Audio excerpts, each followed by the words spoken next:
Well, what are your summer travel plans? Sarah Danda, she has some suggestions you are sure to love. So many options, Sarah. Good morning. Hi, good morning. Thanks so much for having me back.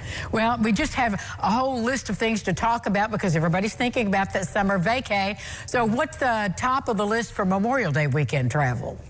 Yeah, so I love that we're even starting talking about Memorial Day weekend because it's really going to be here before we know it. Now, what we see in general for Americans, they tend to stay more domestic, which makes sense. It's a shorter trip, but a lot of people are looking for warmer places. So some great destinations for people to consider. You've got St. Petersburg in Florida, which is lovely because it's pretty historic.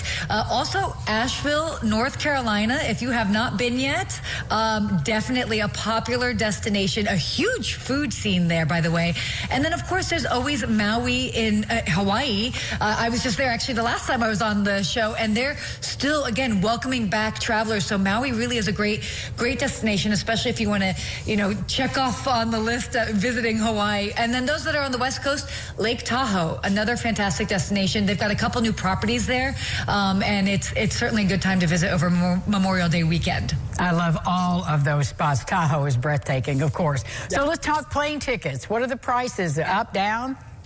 Yes. Okay. So this is interesting. So while prices might be kind of equivalent or they might even increase last year, right now they are still lower than pre-pandemic levels.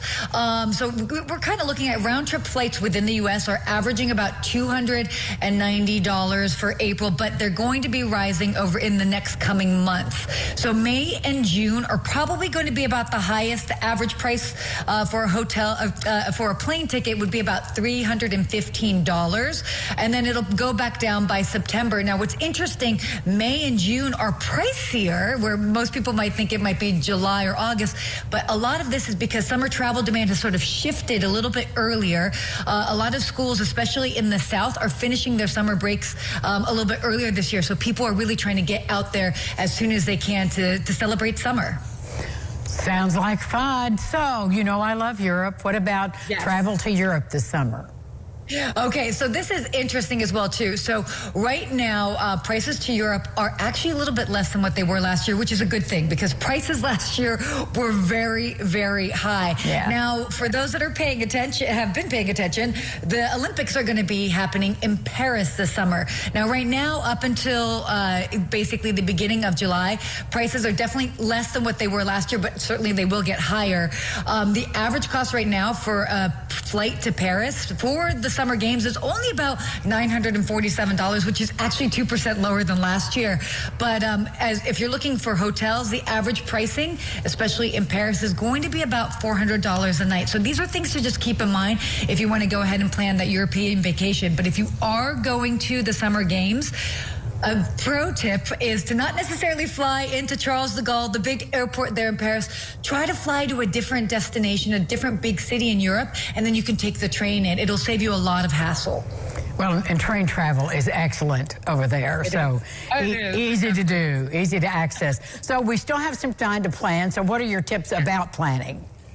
Yeah, so I mean, this is what's so great is that we're talking about this. It's currently, just the start of spring, but summer's right around the corner. So definitely by the end of April, I recommend planning your flights and your trips for this summer. This way you can lock in the best rates. Prices are only going to go up, so definitely do that. But also, if international is not necessarily in the budget this year, there are so many wonderful places within the United States. So maybe you could do someplace like Cape Cod in Massachusetts or Wyoming for that really true Americana summer, Bar Harbor, Maine. But if you do want to do an international vacation that maybe is not Europe, Osaka, Japan. So add Japan to the list. Lots of great places. Just added it to the list. Thank you as always, Sarah.